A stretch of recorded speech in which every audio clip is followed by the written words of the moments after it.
Hi, I'm Ambassador Suzan Johnson Cook, and today I'm the face of America.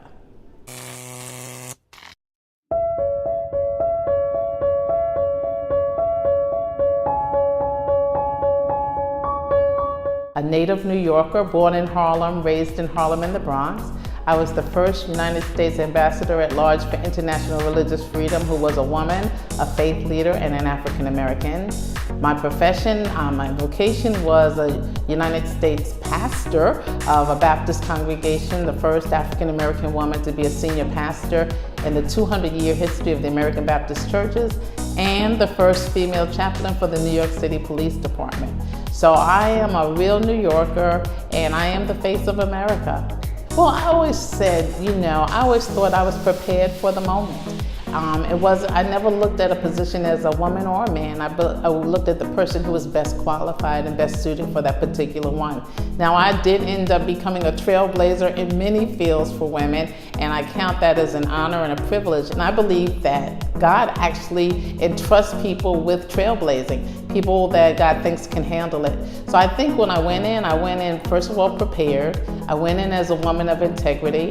Didn't mean that everyone in the place where I went was a person of integrity. In fact, there were many dishonest people. There were many people who set me up. There were many people who shunned me because I was a woman. But I always knew that I was right for the occasion, that I had done my due diligence and had done my homework, that I was credentialed, that I had paid my dues. And so I deserved to go through that open door. If you go in, I'd say preparation and presentation are really important for women and men. How you enter the room, but also once you're in there, what do you say? What do you do? Knowing protocol, knowing politics, but also knowing policy. And that's really what power is, being in the right place at the right time. And I know that I was the woman for many occasions. Well, it took 2 years actually of Senate confirmation hearings. So I went through some grueling, trying, toiling tolls before I got the position. So, of course I celebrated when I got it. My family celebrated with me. But, that's what I was talking about in terms of understanding politics. Just because you're nominated does not mean that you're going to get confirmed, nor are you going to be offered the position. So it's understanding how the yeses line up and making sure that you have done your homework, so when a question is asked from the Senate Confirmation Hearings Committee, that you can answer it. But even when you answer it well, as what happened with my first hearing, doesn't mean you're gonna go through.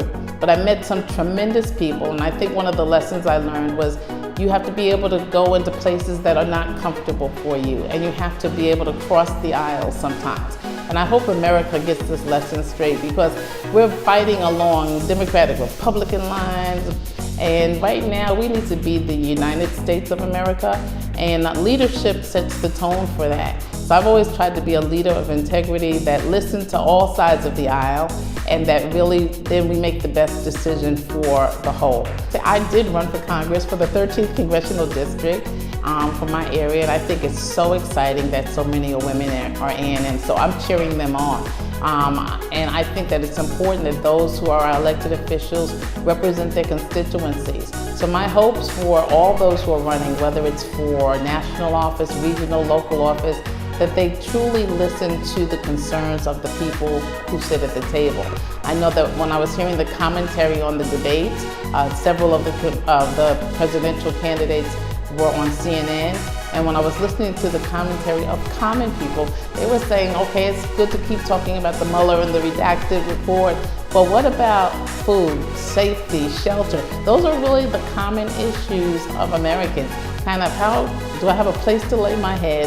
Do I have enough money to afford to pay for this place to lay my head? When I get up, can I put food on the table for myself and my family? Can we live a life of quality when we're working 30, 40, 50, 60, and sometimes more than that hours? Can we expect to live a decent life?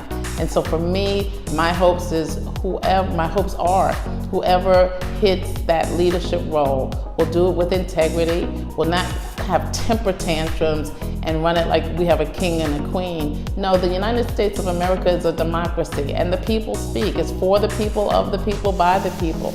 And so whoever is in that top seat has to remember it. I had the privilege of working for two tremendous presidents of the United States, President William Clinton and President Barack Obama. And I saw leadership at its best. We had a great time serving our country. We wanted to represent our country all over the world, and we got things done. And so when we finished the Clinton administration, it was the best economy ever. You know, when we finished the Barack Obama administration, people were calm. You didn't have a lot of what's going on now along racially divided lines. So I'm hoping that we can truly be the United States of America again.